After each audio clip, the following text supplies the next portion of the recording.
RTI Live News. Ask for right.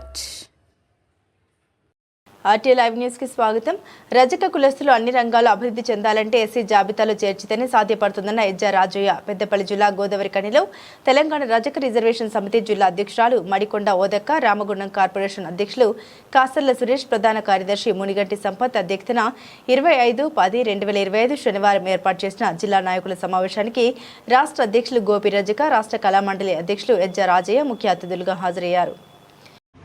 ఈరోజు పెద్దపల్లి జిల్లా Ramagundam corporation Godavarikhani Telangana రజక రిజర్వేషన్ సమితి కార్యాలయంలో మరి కార్పొరేషన్ అధ్యక్షుడు కాసర్ల సురేష్ అధ్యక్షతన ఏర్పాటు చేసినటువంటి ఈ సమావేశానికి జిల్లా అధ్యక్షురాలు మడికొండ ఓదక్క,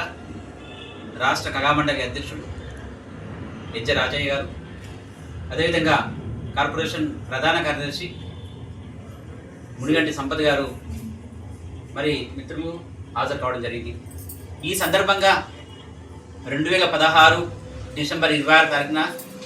ముఖ్యమంత్రి వర్యులు రేవంత్ రెడ్డి గారు కొడంగల్ నియోజకవర్గం నుండి టీడీపీ ఎమ్మెల్యేగా ఉన్న ఆనాడు కేసీఆర్ ముఖ్యమంత్రి, మరి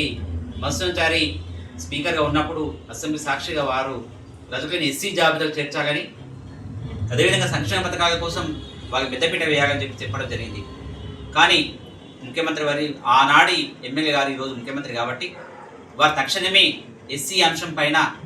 అసెంబ్లీ తీర్మానం చేసి కేంద్రాన్ని పంపిస్తే కేంద్రం సానుకూలంగా ఉంది చేయడానికి. కాబట్టి మరి అన్న మాటని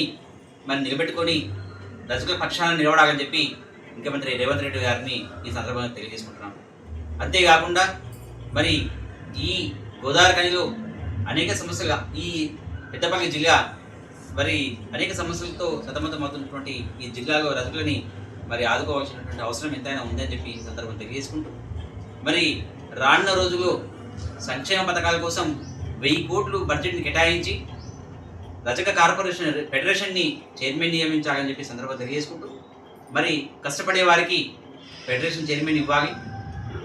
ఆ దిశగా మరి రేవంత్ రెడ్డి గారు ఆలోచించాలని చెప్పి ఈ సందర్భం తెలియజేసుకుంటూ ఇందిరమ్మ ఆనాడు